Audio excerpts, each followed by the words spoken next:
Shalom mes amours. Comme je vous ai dit la dernière vidéo, Père nous demande de prier et de veiller et que j'allais parler seulement si Père me l'inspirait.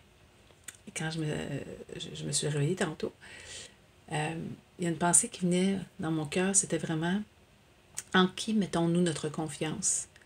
Dans l'homme ou les moyens de l'homme ou dans notre Créateur, le Tout-Puissant, pour notre protection. Et j'ai vu l'image de David devant Goliath. Est-ce qu'il a mis sa confiance dans ses moyens humains, l'épée, le bouclier, etc., etc., ou il a mis sa confiance dans la renommée de son Créateur? Ce que je vous ai écrit ici. En qui Daoud, en anglais, en hébreu, qui veut dire bien-aimé.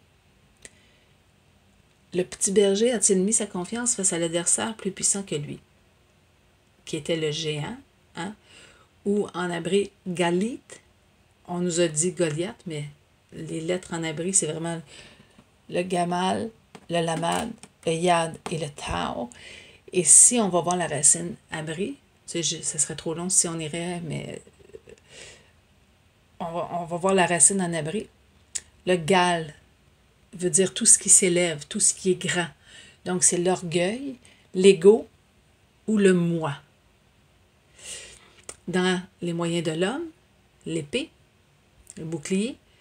Aujourd'hui, on nous dit qu'on est en guerre face à un adversaire soi-disant très dangereux, un virus.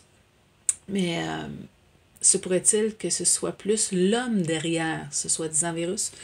Ce sera à voir dans les mois et semaines à venir. Ou dans la renommée de son Créateur. Hein, la renommée, si on voit, quand on nomme quelqu'un, hein, le nom de son Créateur, le nom de Yahuwah en hébreu, le nom de notre Créateur, ça c'est le tétragramme en hébreu moderne qu'on trouve sur la pierre. Ceux qui ont cherché les écritures, les premières écritures, ce qu'on appelle la Bible, qui était écrit même sur la pierre, c'est vraiment le Yad, le Ha, le Hua, le Ha. C'est pour ça que je dis le nom de Yahuwah, Yahuwah. L'abri se lit de droite à gauche. Donc on dit Yahuwah, Yahuwah. C'est le nom de notre Créateur. Il nous a été caché. Comme la vérité nous est cachée présentement, on nous a caché son nom pendant des millénaires.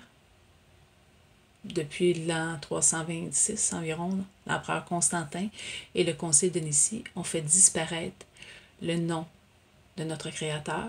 C'est sûr que rien n'arrive sans la volonté de notre Père.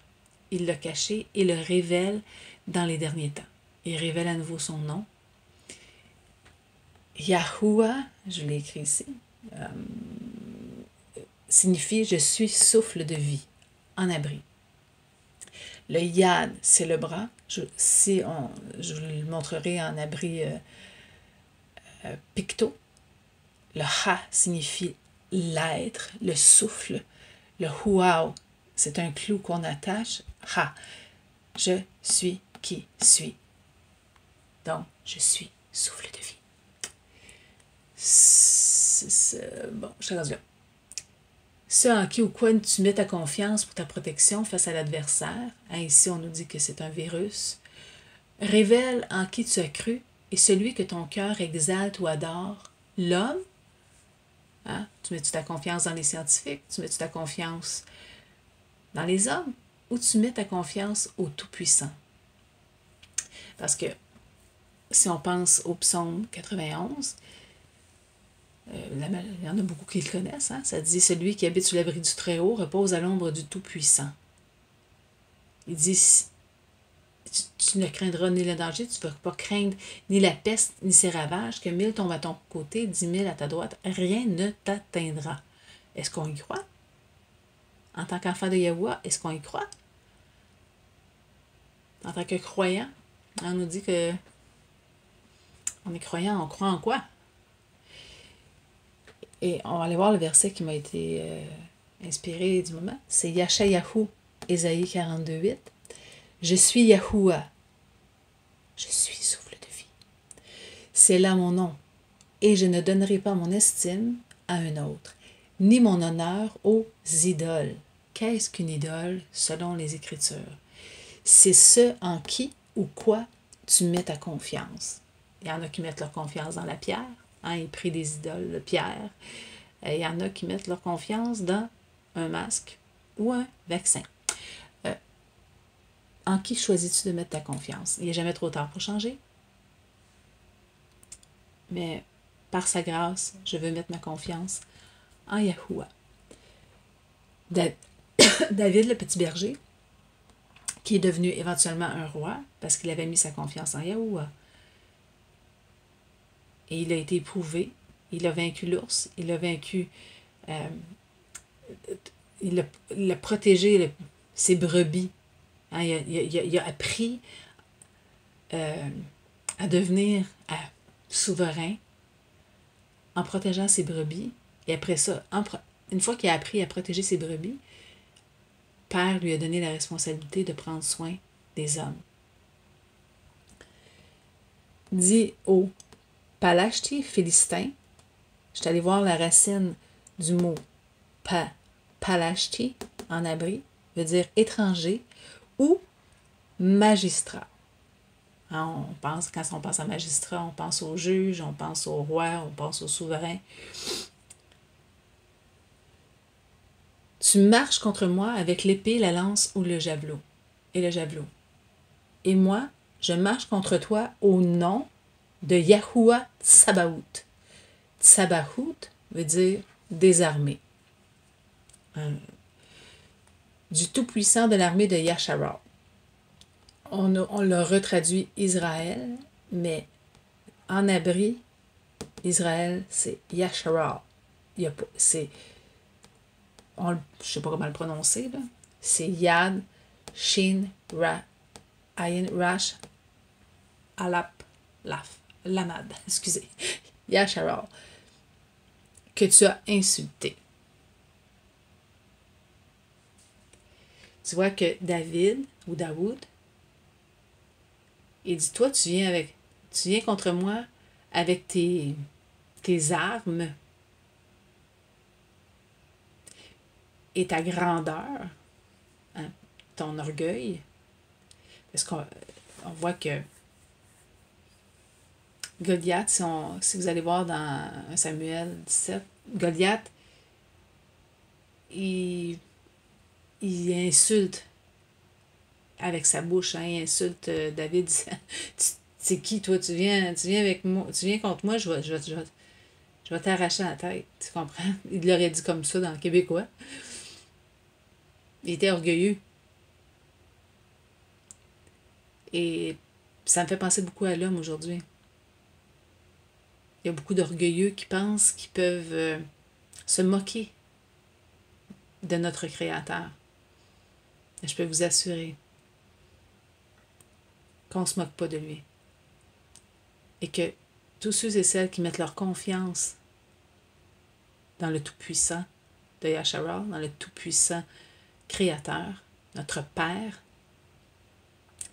et il n'y a aucun danger à craindre. Il n'y a pas à craindre de danger.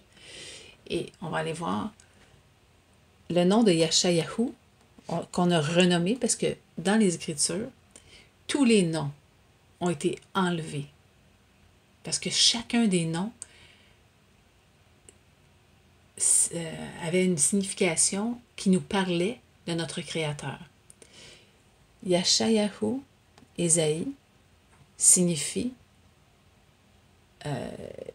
Yahou, je suis, hein, parce que comme je vous ai dit, on lit de droite à gauche. Yahou, qui signifie je suis même je suis qui.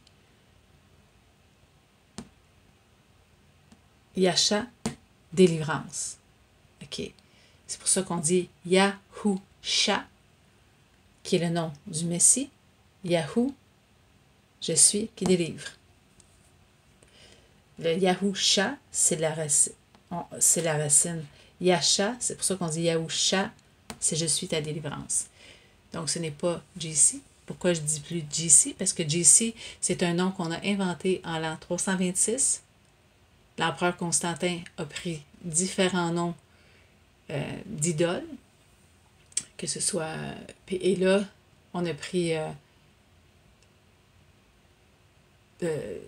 Jésus qui venait de Zeus, une déité qui était Zeus, et Christos, dans le fond, qui était Krishna. On a mélangé deux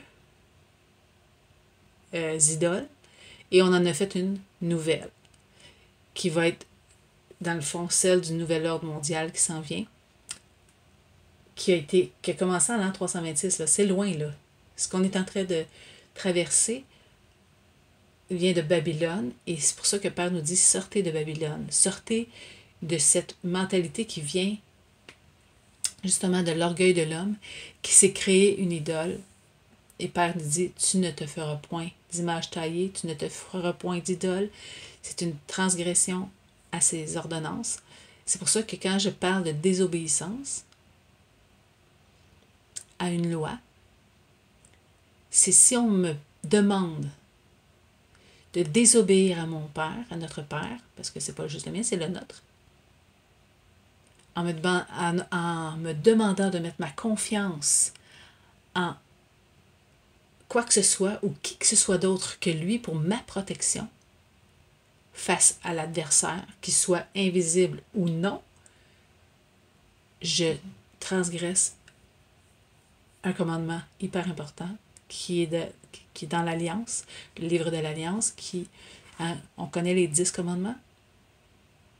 Tu ne tueras point, tu ne voleras point, tu ne feras pas d'un faux témoignage, tu aimeras Yahuwah de tout ton cœur, de tout ton être. Dans le fond, tu vas l'adorer lui seul, hein? Et tu te reposeras le 7e jour, le Shabbat, ce que je ne faisais pas parce que j'avais pas encore compris. Là, le Père nous fait croire de jour en jour.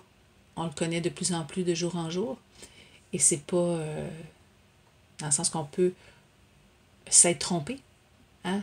L'orgueil fait que si tu te trompes, tu vas rester dans ton erreur parce que tu veux pas avouer que tu peux être trompé. Et je vous avoue que je me suis trompée pendant beaucoup d'années parce qu'on m'avait trompé. Les Écritures, et ce qu'on appelle la Bible, ne nous révélait pas son nom, ne révélait pas les noms des prophètes, vraiment, ni le nom du Messie. Mais Père, dans sa grâce, dans son amour, ramène son nom. Et on va aller voir le nom de Shamuel, Samuel, mais dans le fond, c'est Shamuel. Signifie en hébreu la toute-puissance, Hal, qui est Halap Lamad, l'autorité, la puissante autorité ou la toute-puissance. Le Hual, qui est la lettre ici, qui est un clou, qui signifie attaché à son nom. Sham, en hébreu, signifie le nom, la renommée, ce qu'on identifie. C'est quand j'identifie quelque chose, une ville, un territoire, mettons, je dis, où est-ce que je reste, c'est identifié par un nom. Moi, j'ai un nom, ça m'identifie. Donc, le Sham, c'est ce qui t'identifie. Donc, la toute-puissance est attachée à son nom ou à sa renommée. Et que j'avais le goût de vous partager ça ce matin. Donc, en qui avons-nous mis notre confiance, notre protection? En ce que l'homme a créé, en l'homme, dans le sens que on idolâtre des gens ou des scientifiques qui ont une renommée, plutôt que dans la renommée de notre Créateur, du Tout-Puissant. Fait que j'espère que vous allez aimer ce petit partage. Puis qu'on va réfléchir à ce en qui nous mettons notre confiance. Écoute, il est encore quasiment nuit pour moi, là. Mais j'avais vraiment à cœur de vous partager cette capsule ce matin. Parce que, comme je vous dis, je vais parler quand Père me dit parler. Je vous aime fort, fort, fort. À la prochaine.